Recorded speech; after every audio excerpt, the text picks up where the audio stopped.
Rook takes D5. Nag-Queen B4. May na-miss dito si Prag na napakalakas ng hataw. Na-miss niya. Ano kaya yun?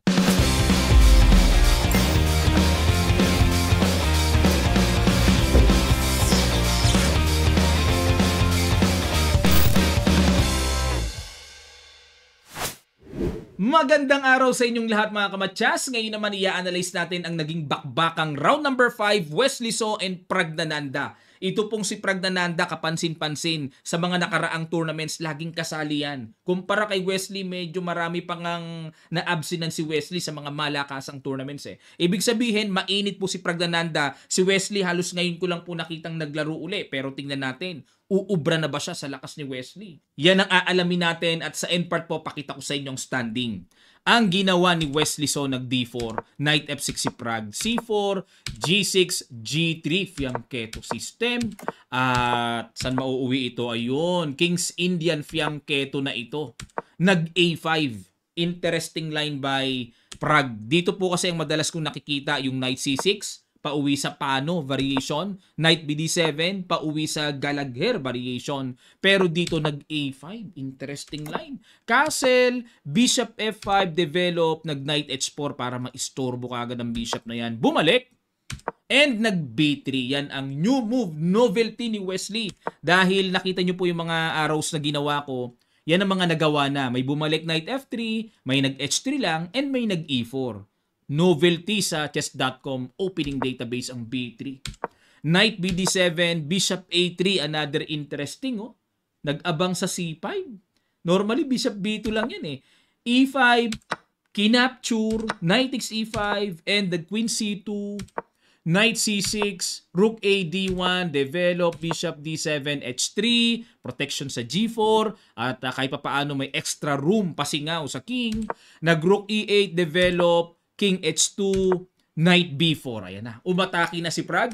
Queen D2, Bishop C6. Gusto niyang maipalit ang Bishop sa strong fianchetto Bishop ng puti. Bishop B2. Ayan, binalik na sa forma. Ang purpose din po niyan para mag A3 at mapaalis yung Knight. Nag-Knight A6. Hindi na inintay ni Prag na paalisin. Lumayas kagad, nag-Knight A6. Knight D5. Ayan, napakalakas, no? Ginit na ang Knight. Pressure sa Knight din sa F6. Knight C5 at nag-Queen C2. Ilag lang kasi may tempo na tatalon ang Knight sa E4 eh. Knight takes D5 na, exchange. Bishop B5, may threat. Dinipensahan muna. Exchange ulit. And nag-A4. Ayan, para makabasag sa queen side. Knight F3. Napansin po ni Wesley na yung Knight niya sa H4 walang gamit. Lagi pong ganun. Dapat mapagmasid tayo, mapag-observe. Kung sino yung mga piyesang walang gamit, ibalik at ilagay sa kapaki-pakinabang na square. Kumapture, capture at nag-Knight E4, E3. Ayan, kasi nga tiniret yung pawn, E3, depensa, at nag-Bishop D7. Napansin din po dito ni Prag na wala nang halos gamit ang Bishop niya dyan. Nilagay niya sa D7 para kahit papaano nandyan ang topic sa king side. Nag-Queen C2, ayun, simple lang yung islog na yan pero may target. Pwedeng mag-Rook C1 at atakihin yung pawn sa C7. Nag-C5 na para mas lalong tumigas. Nakita ni Wesley, teka muna, magiging bakal na yan ah. Inenpasan capture mga kamatyas. B takes C6, ayan, kahit papaano, syempre may pressure sa D5. Nag-Knight D4, tiniret ang C6, tiniret yung Knight, at nag-Queen E7 lang. Pinilahan ng depensa at nag-F3. O, liwanagin natin mga kamatyas ha. Coach, ba't hindi nag-Knight takes pawn? Kakapturein lang kasi yan. Capture and may Knight takes F2. Okay? So, halimbawa, tuloy pa natin. Mag-Rook takes D6, mag-Rook A2. Ayan. Lalamang ng isang pawn dito ang puti, pero natanaw ni Wesley na may Rook A2 si Prag na magagawa. Medyo komplikado. Komplikado. Medyo baka mamaya tamaan ng puti dyan. Rook in the second rank eh. Powerful. Ngayon, nag-F3 si Wesley para paatresin mo na yung Knight, Knight C5, E4, Rook B8. Ayun, para naman matyagan, i-target yung weak B3. Ganun po yun mga kamatyas. Kung saan may kahinaan ng kalaban natin, doon natin kikilitiin, doon natin ipe-pressure.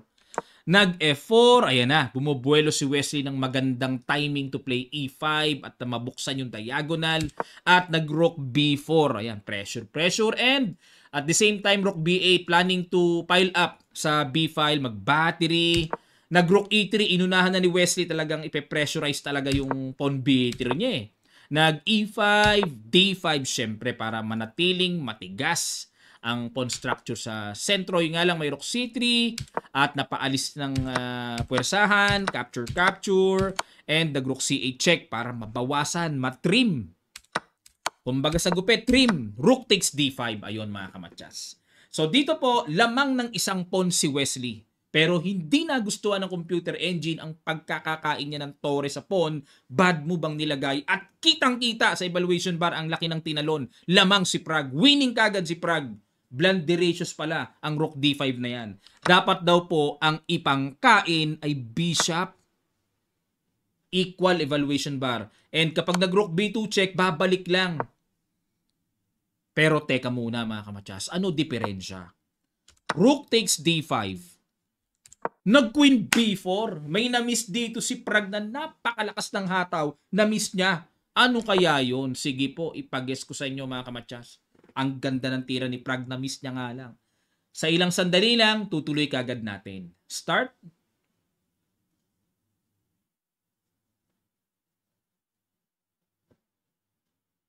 Maraming salamat po mga kamatyas. Dapat pala Queen A7, no? 50-50 na si Wesley dito. Walay na pag Queen A7, ubos pala kagad yan. Ano threat? Halimbawa, kung mag-rook D2 para mapigilan yung rook B2, second rank, mag-rook B1, may mga calicutations na palang mga ganun-ganun. O halimbawa, mag-H4 para pag tsumek, may angat. Ay, knight takes F4 na pala.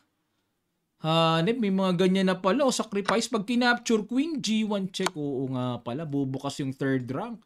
Eh, ano naman coach kung mabuksan? Pag king H3, mag-rook B3. Eh, ano naman coach kung mag king G4? May H5. Gusto ko sanang kainin, may tore pala. Eh, paano coach kung mag king G5? May rook G3, matsakaw. Oh, harang na lang, pampatagal. Matsakaw! Matsyas! May ganun na pala. Napakalalim nga lang. Grabe, makina lang ang makakagawa, mga kamatyas. Hanip na Queen A7 yun, no? Patay na pala agad yun. Halimbawa kung mag-rook D1 para wala namang rook B1 na may mga nagagawang check dyan, magku-Queen F2 naman. Ay, oo nga, ang bilis. Ang bilis yung Reyna, oh. Nasa dulo. Wala nang chance makahabol pa. Ubus pala kagad, talo. Naku po, maswerte pa si Wesley. Hindi napansin ni Prag yung Queen A7. At ang ginawa, balik tayo Queen B4. And takbo! Takbo kagad si Wesley. Queen C1, no? Retreat! Balik kagad eh. Ayan, Rook B2, Rook D3. Oh, so wala pang mga patong-patong, mga pasok-pasok. Wala pa, napigilan, no? Rook E2, oh, di ba? Ayun, no, na-capturean pero but still, ayan, capture. Kumbaga parang binalik lang naman yung lamang na isang pawn eh. Oh, ganun lang naman ang realization. So check. Ayun, at nagtabla dito. Ang ganda ng laban, ano? Hindi pwedeng humarang po ha. Gustuin man ni Prag na ituloy kasi makakapture yung knight. Kaya nagpabalik-balik na lang dito as perpetual check. Kung King H6, ganun din eh. Check din. Okay? Nakakatakot pa yung King H6. Baka mamaya matirahan pa ng mga ganun-ganun. Ano? Pero tabla lang din. Grabe siya! Swerte pa si Wesley. Oh, masaya na tayo.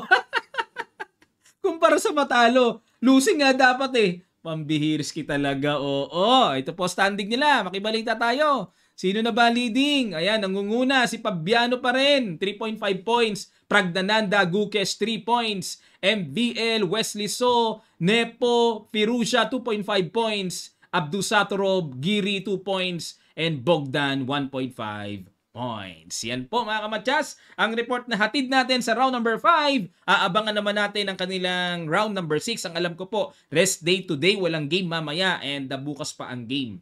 Okay, at maraming salamat sa inyong matigang panonood. Sana po natuto kayo at don't forget to subscribe sa channel natin.